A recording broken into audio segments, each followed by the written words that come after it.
हरियाणा में पिछले सालों से लगातार लिंग अनुपात को कम करने को लेकर स्वास्थ्य विभाग लगातार इस तरह के प्रयास है वो कर रहा था, लेकिन अभी भी बहुत ऐसी कमियां हैं जिसके बावजूद जो है लिंग अनुपात कम होने का नाम ले रहा। हालांकि पिछले साल जो आंकड़े सामने आए थे उसमें यही कहा गया था कि अब जो है लड़कों के मामले में लड़कियों की जो संख्या है हरियाणा में रहा करती थी उसमें अब सुधार होता हुआ नजर आ रहा है। लेकिन अभी भी जो स्वास्थ्य एवं कल्याण विभाग के जो टीमें हैं वो ऐसे कार्य कर रही है जिससे कहीं ना कहीं इसको और ज़्यादा बढ़ाया जा सके। पिछले दिनों जो है 6 मई से लेकर 12 मई तक चलाए गए ड्राइव में एक कुछ बातें सामने आई, जिसको लेकर कल मंगलवार को एक चंडीगढ़ में स्वास्थ्य एवं कल्याण विभाग की एक बैठक हुई और बैठक में यह जानकारी निकलकर सामने आई कि किस तरह से 6 दिनों के अंदर करीब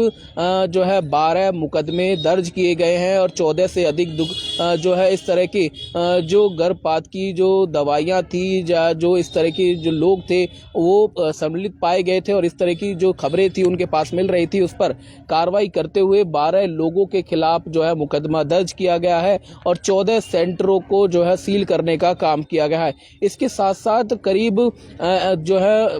20 के लगभग ऐसी दुकानें बताई गई हैं जो कि गर्भपात से जुड़ी हुई टैबलेट मुहैया कराने का काम करते थे और आसानी से वो किट जो है लोगों तक पहुंच रही थी, जिसकी वजह से परिवार गर्भपात कराने का काम कर रहे थे। हालांकि सरकार लगातार ये दावा कर रही है कि लिंग अनुपात को कैसे बढ़ाया जा सके और कैसे उसमें सुधार हो सके, इसके लिए लगातार हरियाणा में बेटी बचाओ बेटी पढ़ाओ अभियान की शुरुआत जो है प्रधानमंत्री नरेंद्र मोदी ने की थी। तो वहीं बेटियों को कैसे शिक्षित किया जा सके और उनको जो है लालन पालन से लेकर तमाम चीज़ों का काम सरकार कर रही है। फ्री एजुकेशन देने से लेकर बसों तक की सुविधाएं जो है बच्चों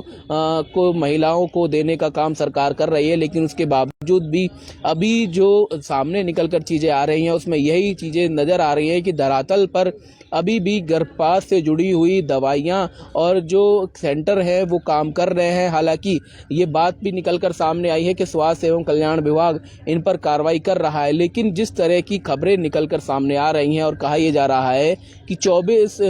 दुकानों से इस तरह की किटें बरामद हुई और उनको जो है सील करने का 13 दुकानों को सील करने का काम किया गया है, तो ये माना जा रहा है कि अभी भी खुलेआम जो है गर्भपात की दवाइयां और ऐसे सेंटर जो गर्भपात की जांच कर रहे हैं वो चल रहे हैं।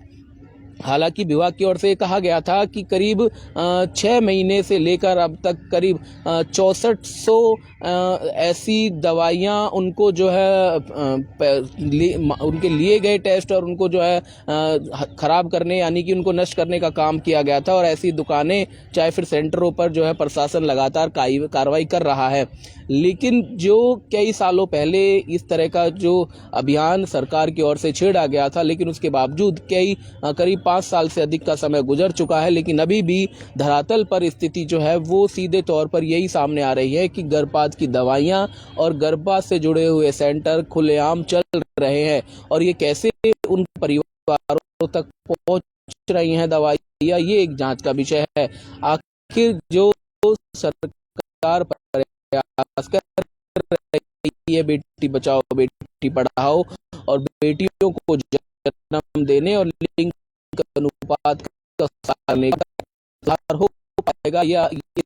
तरह से अभी बाजारों में